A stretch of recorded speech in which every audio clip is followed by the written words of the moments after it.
You're flipping bacon and poaching those eggs for the PhD man-child. Time for another anime review. All-purpose cultural cat girl Nuku Nuku.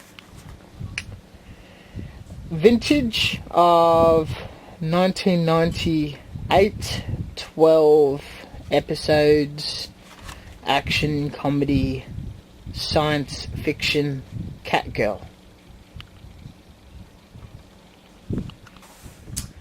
This was a impulse purchase at my local anime store. If I buy a pile big enough at a time, I get some pretty decent discounts from the old uncle. So I had that 90s, early 90s, late 80s look, hand draw appeal, even though it was made later in the decade. And it is a tad on the daggy, tongue-in-cheek, old sitcom comedy flavour. The story goes, you've got this young kid and his father who are professors and scientists, and they get a cat's brain and insert it into a android super sexy robot who's a cat girl, thinks like a cat, behaves like a cat, and call it Nuku Nuku.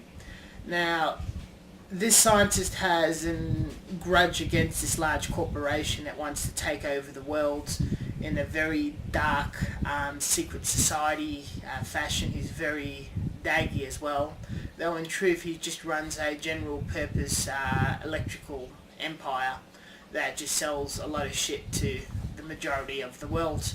All in all, the two characters actually get along, and the main protagonist's wife works for the antagonist. So they create this robot girl, and she's very ditzy, cutesy, big-titted, and introduce her to this high school to learn to what it is to be a human.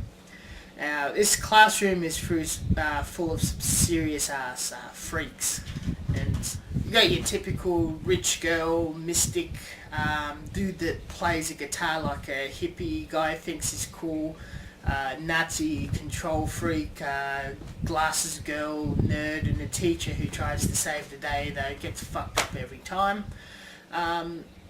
It doesn't follow a full story. Each episode is their own individual thing, and more or less what happens every time the this evil corporation creates a robot, tests it out near the school or wherever these group of people just happen to coincidentally be. The robot malfunctions and starts fucking up and whatnot, be it a giant robot or a medium-sized robot. And Nuku Nuku saves the day by using just unrealistic strength to throw this robot away or defeat it, fight it, whatever. Very, very typical. Nothing we've seen is new. The story is very typical though, being its old school, extremely charming 90s style of animation, drawing, storytelling, funky music. I thoroughly enjoyed the shit out of it, and if you do love your 90s themed stuff, which I think occasionally a small comeback does come, it's very worthwhile checking out. Not a high priority watch, but it's fair enough giving it a go. Thank you very much for watching, and peace the fuck out.